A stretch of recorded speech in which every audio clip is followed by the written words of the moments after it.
Bismillahirrahmanirrahim. Wa qala musannif rahimahullah annahu babu syuruti sihhatis shalah. Masih dalam pembahasan masalah syarat-syarat sahnya sholat. Yang kemarin sudah dibahas 4 perkara, yaitu yang pertama masuknya waktunya sholat, kemudian yang kedua menghadap ke kiblat, yang ketiga suci dari najis besar maupun kecil, kemudian suci dari hadas kecil maupun besar, kemudian yang keempat harus suci dari najis di pakaian, badan, dan tempat sholat. Sekarang syaratnya yang kelima, yaitu syarat sahnya sholat yang kelima, yaitu menutup aurat. Menutup aurat. Apa itu menutup aurat? Yang dinamakan menutup aurat adalah yaitu apa-apa yang diwajibkan untuk ditutup dan haram untuk dilihat. Itu namanya aurat. Jadi aurat itu adalah sesuatu yang wajib ditutup dan tidak boleh dilihat. Itu namanya aurat. Kalau tidak ditutup dan dilihat maka hukumnya haram. Ya, hati-hati. Hukumnya haram. Gimana yang dinamakan aurat di dalam sholat? Yang dinamakan aurat dalam sholat adalah yaitu sesuatu pakaian yang tertutup dan tidak berlubang. Pakaian yang menutupi dan tidak berlubang. Pakaiannya tertutup tapi berlubang di pusarnya, berlubang di pantatnya kelihatan. Ya, bukan namanya tertutup itu. Jadi harus tertutup. Yang dinamakan satir di sini adalah yaitu tertutupnya semua dengan bentuk pakaian yang tidak berlubang. Dan yang kedua yaitu ayyamana launul bashar, yaitu tidak warnanya tidak kelihatan, warna kulitnya tidak transparan. Ya, sholat tapi pakai kainnya kain transparan namanya, kelihatan warna kulitnya, nggak sah, nggak boleh. Lo kan sudah sholat ini, kan sudah tertutup auratnya ini, saya kan sudah menutup aurat, tapi kulitnya kelihatan transparan. Ya, pakai apa itu? Kain apa itu? Apa namanya kain apa itu? Sutra. Hah? Sutra. Apa? Ya, seperti kain-kain sari, luaran itu, kan ada kain luaran gitu kan. Nah, itu kan kelihatan warna kulit. Nah, itu nggak bisa dipakai untuk menutup aurat, tidak sah.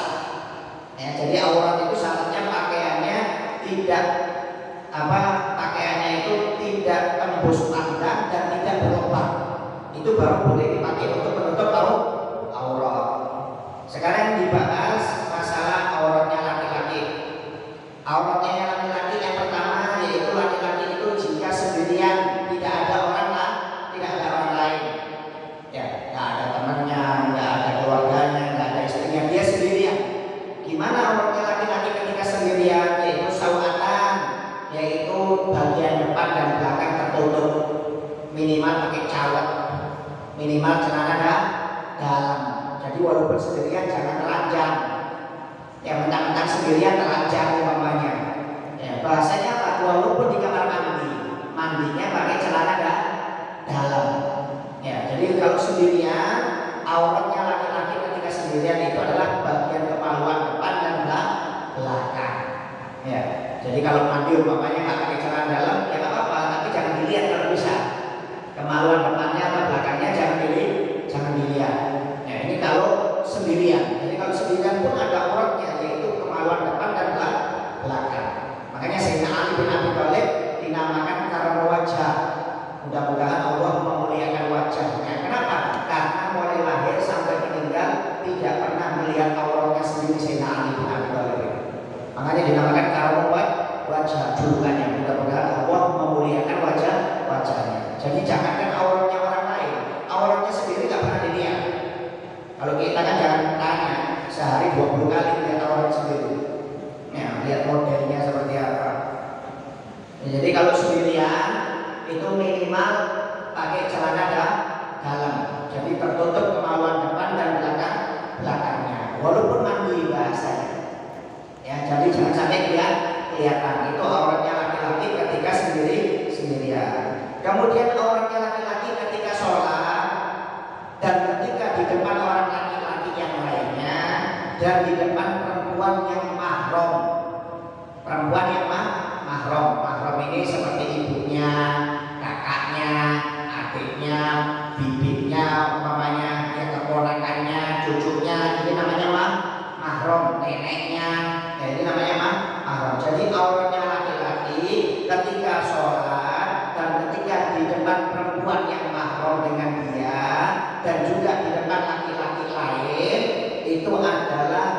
baina surrah wa rukbah, yaitu antara pusar dan lutut.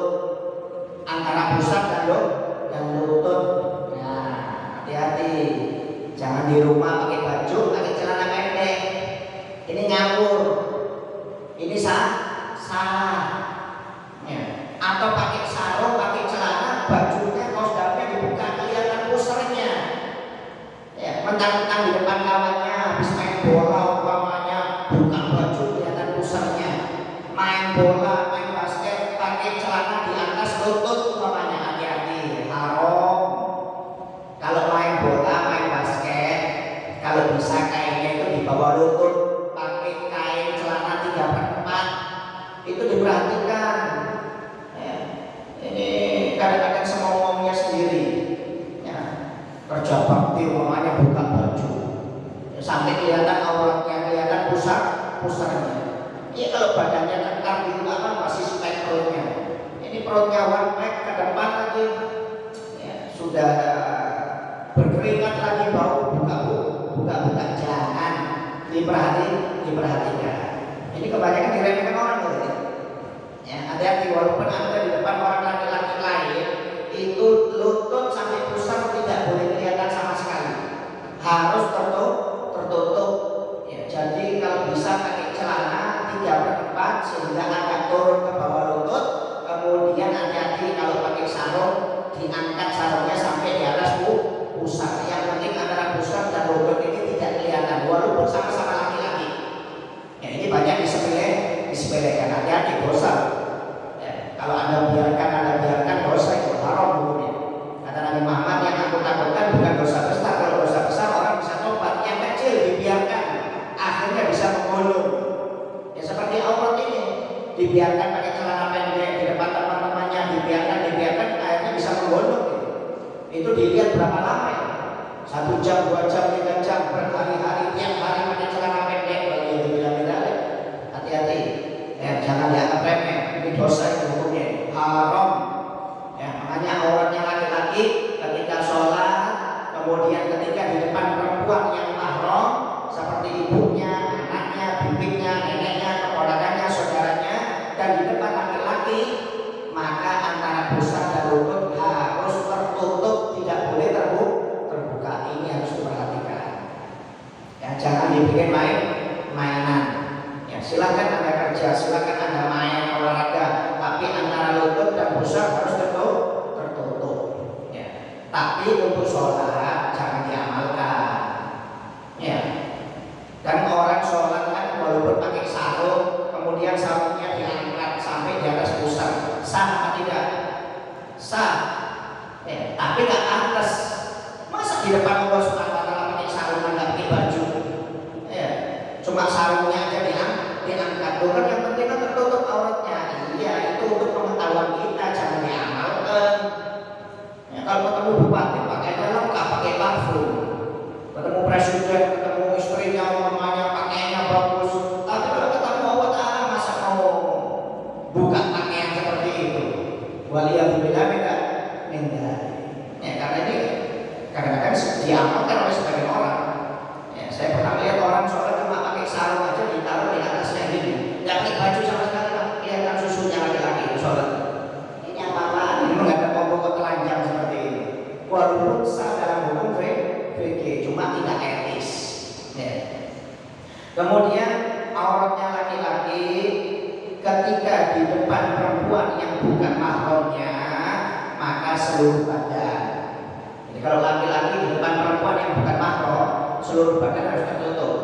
Ya, dari atas sampai ke bawah tertutup. Ya, tertutup. Maksudnya tertutup di sini minimal sampai di bawah mata kaki atau sampai di mata kaki atas mata kaki. Nah, itu harus tertutup. Itu kalau di depan perempuan yang bukan mahram. Ya. Kemudian kalau di depan istrinya, ya, maka tidak ada aurat sama sekali. Tidak ada aurat sama sekali. Jadi kalau di depan istri tidak ada aurat. Tapi kalau Anda sendirian masih ada auratnya. Ya. Jadi hati-hati ya. Ini 4 auratnya laki-laki. Ya. Jadi kalau ketika sendirian, maka kemaluan depan dan belakang harus tertutup. Kalau di depan istrinya tidak ada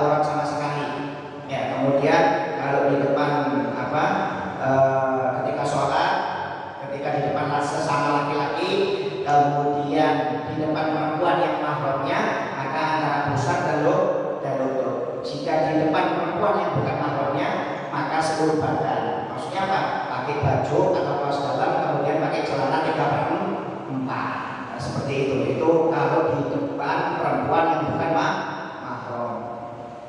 Kemudian auratnya perempuan ketika sendirian, ya. Kemudian ketika di depan perempuan, sesama perempuan, dan ketika di depan laki-laki yang mahram, mungkin ayahnya, keponakannya, saudaranya, kakeknya, pamannya.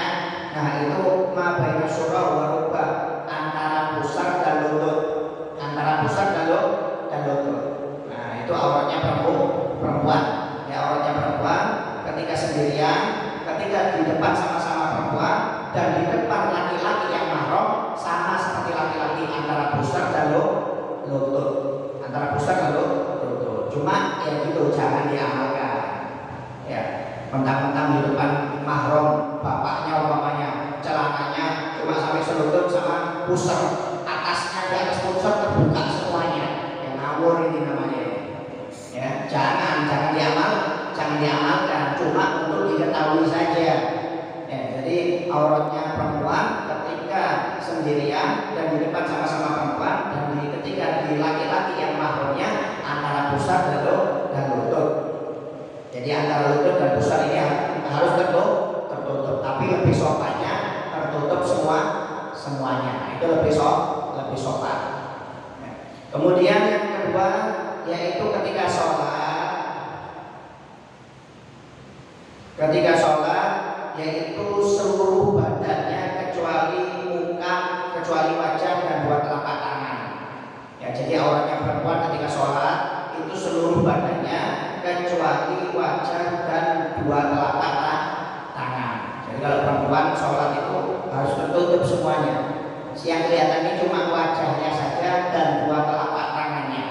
Ya, kalau selain itu wajib tertutup. Makanya hati-hati kalau perempuan sholat kelihatan rambutnya umpamanya batal, nggak boleh. Walaupun satu rambut nggak boleh. Makanya orang dulu itu kalau sholat perempuan itu pakai dalaman dulu, ada kerudung dalaman itu, yang agak kerat, yang agak ada karetnya itu kan, ditaruh di atas ini, baru pakai mukena. Dengan apa? Dengan supaya rambutnya itu tidak keluar. Nah, jadi hati-hati kalau istri Anda sholat, kalau sampai kelihatan rambutnya batal itu nggak boleh. Ya, jadi wajahnya aja yang kelihatan, wajahnya dan dua telapak tangannya. Kalau rambutnya sampai kelihatan, walaupun satu helai, maka batal sholatnya, tidak sah. Kemudian auratnya perempuan ketika di depan laki-laki yang bukan mahramnya, maka seluruh tubuhnya. Ya, dalam fikih yang lain kecuali wajah dan dua telapak tangan sama. Ya, jadi kalau perempuan, maaf, kalau di luar dengan maaf di depan laki-laki yang bukan mahramnya itu harus tertutup semuanya kecuali wajah dan dua tangan. Sebagian pendapat fikih yang lainnya wajib bercadar, tidak boleh kelihatan sama sekali. Jadi terserah, pilihannya dua. Kalau nggak bisa pakai cadar sama sekali, minimal wajah dan dua telapak tangannya aja yang kelihatan, wajahnya ya. Ya, itu minimal ya, minimal. Jangan sampai maaf kerudungnya dibuka, umpamanya nggak pakai kerudung, kemudian pakaiannya berbentuk transparan, maka haram hukumnya. Ya, suaminya akan dituntut nanti oleh Allah Subhanahu wa Ta'ala. Ya, jadi minimal kalau punya istri itu kalau bisa pakai kerudung, jangan dibuka kerudungnya. Ya, ini kadang-kadang dibuka di depan orang, dibuka di pinggir jalan, dibuka kerudungnya. Suaminya bakal diminta pertanggungjawaban itu oleh Allah Subhanahu wa Ta'ala. Ya, jangan istrinya cuma pengajian aja, hadir pengajian baru pakai kerudung. Nanti di rumah ketemu laki-laki yang bukan mahramnya dibuka kerudungnya, waliyadzubillah minta. Bakal dituntut oleh Allah Subhanahu wa Ta'ala. Karena ini masalah aurat, dan ini banyak yang disepelekan oleh orang-orang waliyadzubillah minta. Mungkin ada yang mau tanya? Saya mau tanya. Assalamualaikum warahmatullahi wabarakatuh. Waalaikumsalam warahmatullahi wabarakatuh. Disunahkan kan Bib suami istri? Disunahkan kan suami istri mandi bareng. Nah, itu maaf kalau sama-sama los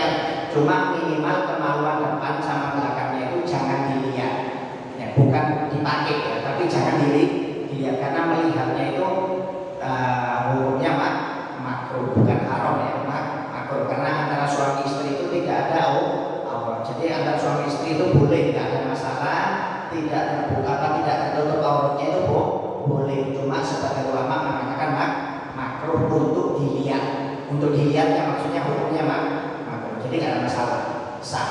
Kecuali kalau sendirian, ya kalau sendirian dilihat, nah itu nggak boleh. Ya, tapi kalau di antara suami istri itu nggak ada masalah, boleh-boleh aja. Cuma sebagai ulama mengatakan jangan dilihat, hukumnya makruh. Dalanya.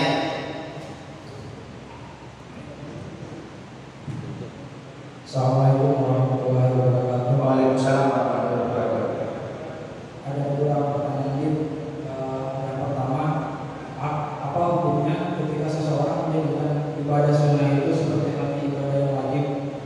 Dan yang kedua, ini pertanyaan dari orang ini. Apa hukumnya ketika seorang perempuan yang berhijab tetapi dia merokok? Dan yang ketiga, bukan untuk sholat, bukan yang cuma dibahas kayak mancing. Apakah diperbolehkan ketika seseorang menunda sholatnya hanya karena sebuah acara pesta pernikahan karena dia kan bermemang begitu? Jadi apapun itu adanya. Assalamualaikum warahmatullahi wabarakatuh. Yang pertama apa tadi?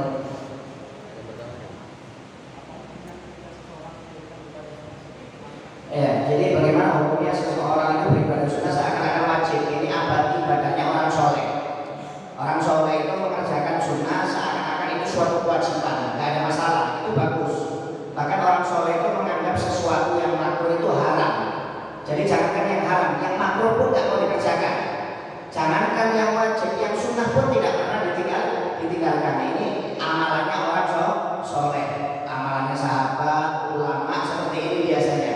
Jadi kalau ada orang menganggap sesuatu yang sunnah itu seakan-akan wajib, itu bagus. Kenapa? Berarti dia tidak akan meninggalkan ibadah sunnah. Ini biasanya makomnya orang soleh. Kalau orang soleh seperti itu, yang sunnah pun dianggap wajib, jadi tidak mau ditinggalkan. Yang makruh pun seakan-akan itu haram. Jadi jangankan haram, yang makruh pun ditinggalkan. Jangankan yang wajib, yang sunnah pun pasti dikerjakan. Itu bagus, tidak ada permasalahan. Ya, tetapi jangan menganggap yang sunnah itu wajib. Oh ini wajib, jangan. Sunnah tetap sunnah, cuma seakan-akan seperti wajib, jadi dia tidak mau meninggalkan. Nah itu nggak ada masalah, boleh-boleh aja. Kemudian bagaimana hukum perempuan yang hijab tapi merokok? Ya jangan disampur aduk. Hijab itu kewajiban sendiri. Ya dia berhijab tapi akhlaknya rusak, hatinya bejat. Lebih baik yang nggak berhijab tapi hatinya bersih. Nggak ada seperti itu. Ya itu orang maaf, itu orang nggak jelas namanya seperti itu. Jadi jangan dicampur aduk. Jadi kewajiban berhijab itu sendiri. Jadi kalau ada orang berhijab walaupun dia merokok, ya itu urusan dia dengan Allah. Yang penting minimal dia sudah berhijab. Ya, jangan nunggu hatinya bersih. Ini kadang-kadang ada orang mengatakan lebih baik nggak pakai hijab tapi hatinya bersih. Gimana hatinya mau bersih? Perintahnya Allah dilanggar. Kalau orang melanggar perintahnya Allah itu nggak mungkin hatinya bersih. Nggak ada ceritanya orang hatinya bersih melanggar perintah Allah. Orang yang hatinya bersih itu adalah orang yang taat kepada Allah Ta'ala. Jadi kalau dia berhijab tapi hatinya masih kotor, nggak ada masalah. Yang penting sudah tertutup dohirnya, nanti belajar batinnya bertahap. Jangan dibalik-balik. Oh daripada berhijab tapi hatinya kotor lebih baik saya nggak berhijab tapi hati bersih. Bokol itu namanya itu. Mana ada orang mengaku dirinya bersih tapi melanggar syariat Allah Ta'ala. Jadi jangan dicampur-campur, nggak ada. Ya, jadi walaupun dia berhijab tapi masih bermaksiat bahasanya, dia masih tahap belajar, nggak ada masalah. Ya, jadi jangan campur aduk. Jadi nggak ada masalah. Yang penting dia berhijab sambil belajar. Insya Allah kalau dia berhijab, malunya akan tinggi Pak, dibandingkan orang yang tidak berhijab. Contoh maaf Anda ini pakai baju muslim umpamanya, masuk ke diskotik, kira-kira mau nggak? Nggak mau lah pikir. Masa pakai baju muslim pakai kopiah mau masuk diskotik? Coba Anda pakai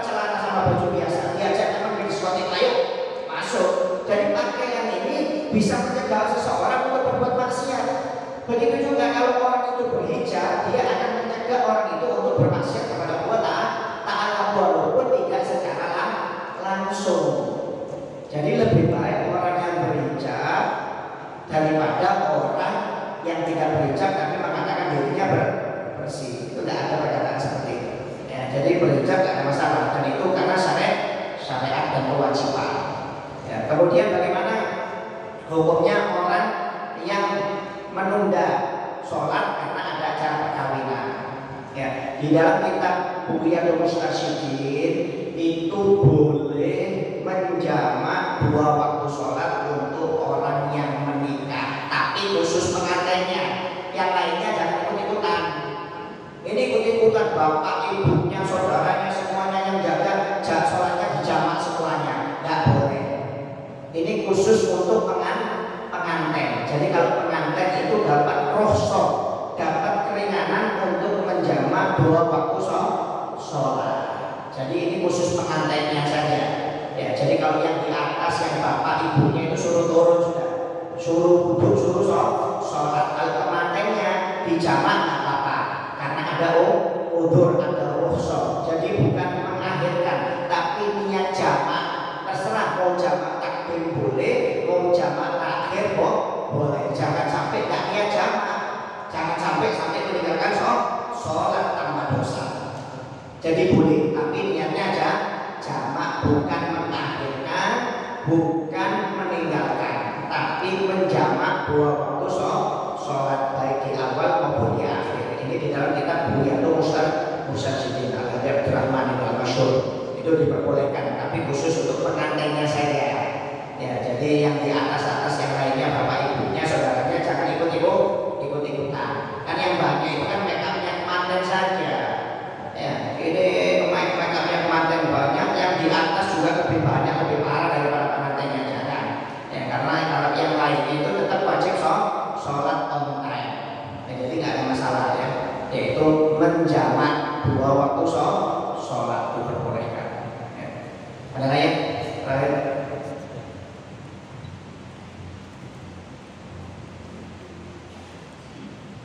Pertanyaan saya, dalam sholat itu yang termasuk wajah yang majoriti, apakah itu ada sampai tunjukkan ini atau dalam sholat? Jadi leher perempuan itu termasuk aurat. Ya, leher ini kalau kelihatan, kalau pakai mukena di bawah sini ini batal, nggak boleh. Jadi harus di ujung dagu, Bahkan sebagai madzhab seperti ini. Ya, sebagai madzhab seperti ini.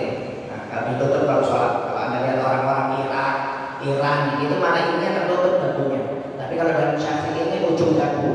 Nah, ujung dagu seperti ini. Nah, ini harus tertutup seperti ini. Jadi awalnya seperti ini kalau kita sholat perempuan itu. Ya, atau juga ketika keluar, nah itu seperti ini. Jangan sampai kelihatan lehernya ini nggak boleh. Leher ini termasuk aurat. Jadi kalau sholat bisa batal. Ya. Jadi yang dinamakan wajah itu ya wajah ini sekitar ini sampai ujung dagu. Ya. Jadi rambutnya pun tidak boleh kelihatan. Wajah itu mulai ujung rambut ini. Jadi kalau rambut ini wajib tertutup ini, ujung rambut ini wajib tertutup. Makanya biasanya pakai itu apa namanya ini ya, dalaman dulu itu, dalaman yang karet apa?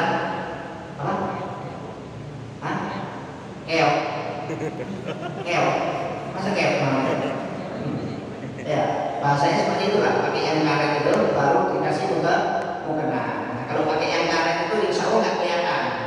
Ya, walaupun mukenanya agak ke atas nggak apa-apa, kan sudah tertutup duluan dengan karet itu, kain karet itu. Nah, itu nggak ada masalah. Ya, jadi orang yang perempuan sampai ujung dagu. Kalau leher ini dihitung aurat. Ya, bahkan sebagian ulama mengatakan seperti ini bahkan.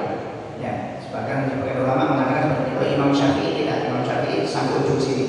Ya, sampai ujung dagu. Ya, jadi harus diperhatikan ya. Wallahu a'lam bishawab.